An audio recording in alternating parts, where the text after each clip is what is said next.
નમસ્કાર. ગુજરાતમાં સરકારી નોકરી માટે તૈયારી કરતા ઘણા ઉમેદવારો સીસીસી અને સીસીસી પ્લસ સર્ટિફિકેટને લઈને મૂંઝવણમાં હોય છે.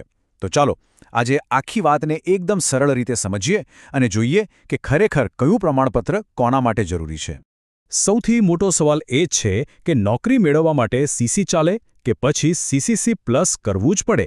આ સમજણથી જ કારકિર્દીનો સાચો રસ્તો નક્કી થઈ શકશે. આપણે આજે એ જ સ્પષ્ટ કરીશું કે નવી નોકરી માટે શું જોઈએ અને પ્રમોશન માટે શું. તો આપણે આખી વાતને સ્ટેપ બાય સ્ટેપ સમજીશું. પહેલાં તો આ મૂંઝવણ શું છે એ જોઈશું. પછી સીસીસી શું છે, સીસીસી પ્લસ શું છે, બંને વચ્ચેનો મુખ્ય તફાવત કયો છે, પરીક્ષાની વિગતો અને છેલ્લે આપણા માટે સાચો રસ્તો કયો છે એ નક્કી કરીશું. ચાલો તો શરૂઆત કરીએ એકદમ પાયાના સર્ટિફિકેટથી, એટલે કે સીસીસી, જે મોટાભાગના ઉમેદવારો માટે પહેલું પગથિયું છે. સીસીસી એટલે કે કોર્સ ઓન કમ્પ્યુટર કોન્સેપ્ટ્સ. આ એક એન્ટ્રી લેવલનો કોર્સ છે. એનો મુખ્ય હેતુ એ જ છે કે સરકારી કર્મચારીને રોજબરોજના કામ માટે કમ્પ્યુટરનું બેઝિક જ્ઞાન હોય. આ કોર્સની કુલ લંબાઈ છે 80 કલાક. મતલબ કે જો કોઈ ફૂલ ટાઈમ કરે તો થોડા અઠવાડિયામાં જ પતી જાય, અને જો નોકરી સાથે પાર્ટ ટાઈમ કરે તો પણ 2-1 મહિનામાં આરામથી પૂરું થઈ શકે છે.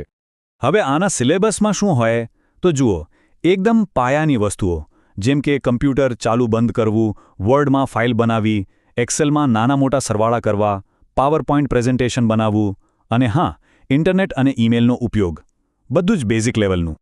ઓકે, તો સીસીસીની વાત તો થઈ ગઈ. હવે માની લો કે કોઈને કારકિર્દીમાં આગળ વધવું છે, પ્રમોશન લેવું છે, તો એમના માટે આવે છે સીસીસી પ્લસ. સીસીસી એટલે course on computer concepts plus. નામમાં જ પ્લસ છે એટલે કે આ એક એડવાન્સ લેવલનો કોર્સ છે. આ ખાસ કરીને ઉચ્ચ હોદ્દા પર બેઠેલા અધિકારીઓ અને પ્રમોશન માટે જરૂરી છે. અને આનો સમયગાળો પણ જુઓ, પૂરા 126 કલાકનો છે. આ બતાવે છે કે આમાં શીખવાનું ઘણું ઊંડાણપૂર્વક અને વિસ્તૃત હોય છે. આના માટે વધારે સમય અને મહેનત આપવી પડે છે. આનો અભ્યાસક્રમ પણ ઘણો એડવાન્સ છે. આમાં પિવટ ટેબલ્સ જેવા એડવાન્સ્ડ એક્સેલના ફંક્શન્સ, ઓપરેટિંગ સિસ્ટમ કેવી રીતે ઇન્સ્ટોલ કરવી, નેટવર્કિંગ, ડેટાબેઝ મેનેજમેન્ટ અને આઈટી એક્ટ 2000 જેવા સાયબર સિક્યોરિટીના વિષયો પણ આવે છે. આ બધું અધિકારીઓ માટે ખૂબ જરૂરી છે. તો હવે સૌથી મહત્વનો મુદ્દો, આ બંને વચ્ચેનો મુખ્ય તફાવત શું છે? ચાલો એને એકદમ સામસામે મૂકીને જ સમજી લઈએ, જેથી કોઈ કન્ફ્યુઝન જ ના રહે. એકદમ સિમ્પલ છે. એક બાજુ છે સીસીસી, જે નોકરીમાં પ્રવેશ માટેનું લેવલ છે, અને બીજી બાજુ છે સીસીસી પ્લસ, જે પ્રોફેશનલ લેવલ છે, એટલે કે કારકિર્દીમાં આગળ વધવા માટે. જુઓ, આ ટેબલ બધું જ સ્પષ્ટ કરી દે છે. સીસીસીનો મુખ્ય હેતુ એન્ટ્રી લેવલની નોકરીઓ માટે છે, જ્યારે સીસીસી પ્લસ પ્રમોશન અને વર્ગ 1-2 અધિકારીઓ માટે છે. સમયગાળો જુઓ તો સીસીસી 80 કલાકનો છે, જ્યારે સીસીસી પ્લસ 126 કલાકનો. અને અભ્યાસક્રમ પણ સીસીસીમાં બેઝિક ઓફિસ સ્કિલ્સ છે, જ્યારે સીસીસી પ્લસમાં એડવાન્સ ટેકનિકલ સ્કિલ્સ પર ભાર મૂકવામાં આવ્યો છે.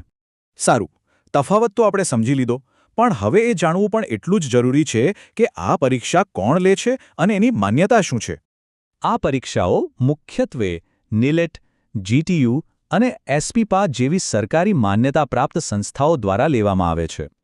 એટલે એની વિશ્વસનીયતા ઘણી ઊંચી છે.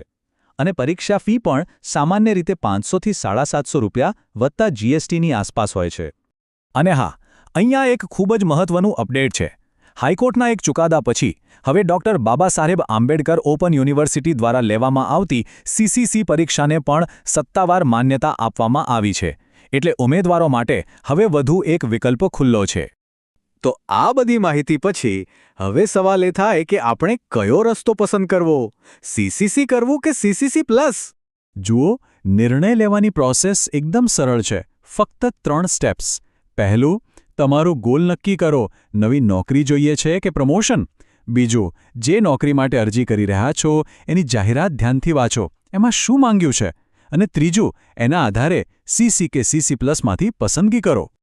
તો આખી વાતનો સાર એટલો જ છે કે જો કોઈ નવો સ્નાતક છે અને સરકારી નોકરીમાં પ્રવેશ કરવા માંગે છે તો એણે સીસીસીથી શરૂઆત કરવી જોઈએ.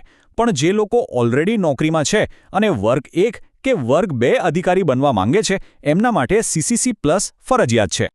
ચાલો, આપણે નક્કી તો કરી લીધું કે કયો કોર્સ કરવો છે, પણ હવે એના પછીનું પગલું શું? પરીક્ષા માટે અરજી કેવી રીતે કરવાની? જો એ જાણવું હોય કે CCC પરીક્ષાનું form online step by step કેવી રીતે ભરવું તો નીચે કોમેન્ટ સેક્શનમાં ફોર્મ લખીને જણાવો. જો પૂરતો પ્રતિસાદ મળશે તો આપણે એના પર પણ એક વિગતવાર માર્ગદર્શિકા બનાવીશું.